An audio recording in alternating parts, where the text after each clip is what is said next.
হাদিস শরীফের মধ্যে এসেছে একজন মানুষ যখন মারা যায় 40 দিন আগে আজরাইল এসে তার কানে কানে বলে যায়।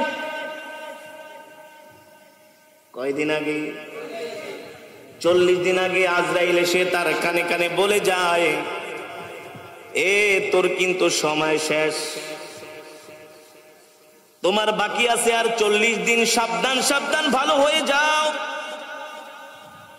বেশি বেশি করে তওবা করো, ইস্তেগফার করো, আল্লাহর কাছে ক্ষমা চাও, গুনার দিকে যেও না।